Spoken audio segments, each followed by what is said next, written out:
શીતળા સાતમની વાર્તા. શ્રાવણ વદ સાતમના દિવસે આ વ્રત કરવું. આ વ્રત કરનારે સવારે વહેલા ઉઠી ઠંડા પાણીએ નહાવું, આખો દિવસ ટાઢું ખાવું, ચૂલો સળગાવવો નહીં અને શીતળા માની વાર્તા સાંભળવી. એક ઘરમાં બે વહુઓ હતી. રાંધણ છઠનો દાડો આવ્યો. નાની વહુને રાંધવા બેસાડી. નાની વહુ મધરાત સુધી રાંધી રાંધીને થાકી ગઈ. એટલામાં છોકરો રડ્યો એટલે એ ધવરાવવા બેઠી. આખા દાડાની થાકેલી અને મોડી રાત સુધી જાગેલી એટલે નાની વહુને ઊંઘના ઝોકા આવવા લાગ્યા. ચૂલો સળગતો રહી ગયો. મધરાત પછી શીતળામાં ફરવા નીકળ્યા. નાની વહુના ઘરે આવીને ચૂલામાં આળોટ્યા. શીતળામાં આખા શરીરે દાઝી ગયા. એમણે શાપ આપ્યો, જેવું મારું શરીર બળ્યું તેવું તારું પેટ બળજો. વહુ તો સવારમાં વહેલી ઉઠી. ચૂલો સળગતો હતો. ઘોડિયામાં જુએ છે તો છોકરો ભડથું થઈને પડેલો, આખું શરીર બળેલું. વહુ સમજી ગઈ કે અવશ્ય શીતળામાનો શ્રાપ લાગ્યો. એ તો ચોધાર આંસુએ રડવા બેઠી. જેઠાણીને તો ઘણા દાડાની મનની દાજ ઓલાણી, પણ સાસુને નાની વહુ પર અપાર હેત હતું. સાસુએ તેને ધીરજ બંધાવતા કહ્યું, આમ રડે શું વળશે? શીતળામા પાસે જા, એ તારો છોકરો સજીવન કરશે. સાસુના આશીર્વાદ લઈ નાની વહુ છોકરો ટોપલામાં નાખી ચાલી નીકળી. વાટે જતા બે તલાવડી આવી. બંનેના પાણી એકબીજામાં જતા હતા. બંને છલોછલ ભરેલી, પણ ચકલુંય પાણી બોટતું નહીં. વહુને જતી જોઈને તલાવડીઓ બોલી, બહેન તું ક્યાં જાય છે? નાની વહુ બોલી, મને શીતળામાનો શ્રાપ લાગ્યો છે. મારો છોકરો મરી ગયો છે. હું શીતળામા પાસે શ્રાપનું નિવારણ કરવા જાઉં છું. તલાવડીઓ બોલી, બહેન અમારું પાણી પીશ નહીં. અમારું પાણી જે પીએ છે તે મરી જાય છે. એવા અમે શા પાપ કર્યા હશે? અમારા પાપનું નિવારણ પૂછતી આવજે. આગળ જતા વાટમાં બે આખલા મળ્યા. તેમની કોટે ઘંટીના પડ બાંધેલા અને લડ્યા જ કરે. વહુને જોઈ આખલા કહેવા લાગ્યા, બહેન તું ક્યાં જાય છે? વહુ બોલી, શીતળામા પાસે શ્રાપનું નિવારણ કરવા જાઉં છું. આખલા બોલ્યા, અમે એવા શા પાપ કર્યા હશે કે અમારી લડાઈ અટકતી જ નથી? અમારા પાપનું નિવારણ પૂછતી આવજે. વહુ તો ચાલતા ચાલતા વનવગડામાં ગઈ. બોરડીના ઝાડ નીચે એક ડોશી બેઠા હતા.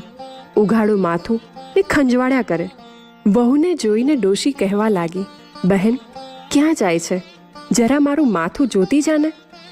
વહુએ ડોશીમાના ખોળામાં છોકરો મૂક્યો અને માથું જોવા બેઠી. ડોશીમાના માથાની ખંજવાળ મટી ગઈ. ડોશીમાએ આશીર્વાદ આપ્યા, જેવું મારું માથું ઠર્યું એવું તારું પેટ ઠરજો. આટલું કહેતામાં તો ડોશીમાના ખોળામાં છોકરો સળવળવા લાગ્યો. છોકરો સજીવન થયો. વહુને તો નવાઈ લાગી. હૈયામાં હરખ માતો નથી. છોકરાને ઝટ દઈને ખોળામાં લઈ બચીઓ દેવા લાગી. વહુએ ડોશીમાને પગે લાગી. એ સમજી ગઈ કે આ જ શીતળામાં. વહુ હાથ જોડીને કહેવા લાગી, માં તમારા આશીર્વાદથી જ મારો છોકરો જીવતો થયો, નહીં તો થાત નહીં. શીતળામાં મારું પેટ તમે જ ઠાર્યું. પછી વહુએ પૂછ્યું, મને આવતા વાટમાં બે તલાવડીઓ મળી.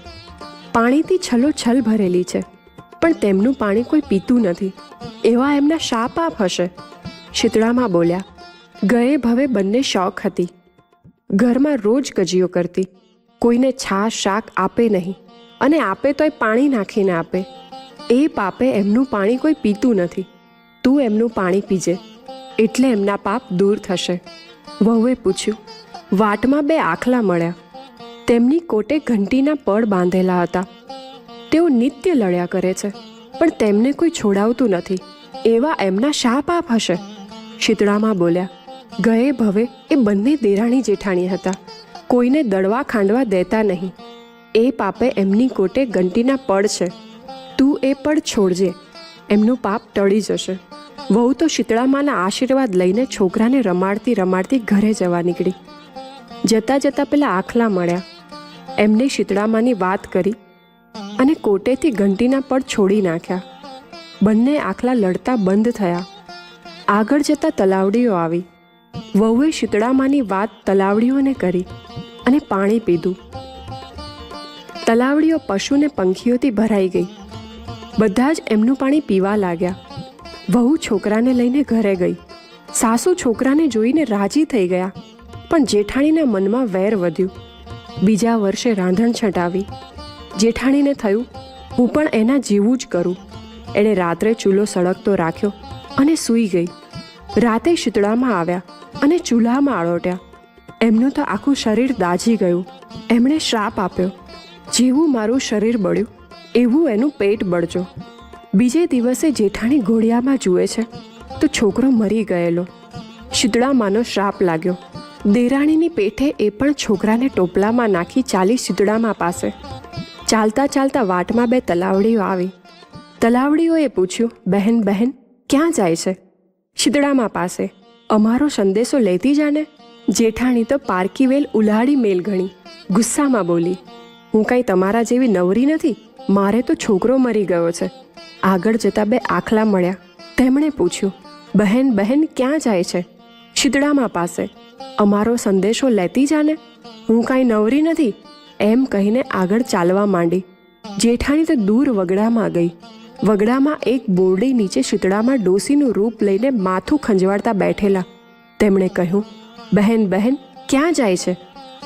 જેઠાણી કહે, શીતળામા પાસે. ડોશી કહે, જરા મારું માથું જોતી જાને. જેઠાણી તો છણકામાં બોલી, હું કાંઈ તારા જેવી નવરી નથી.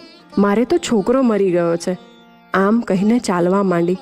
આખો દાડો રખડીને વગડાના ઝાડવે ઝાડવા ગણી નાખ્યા, પણ ક્યાંય શીતળામાં ન દીઠા.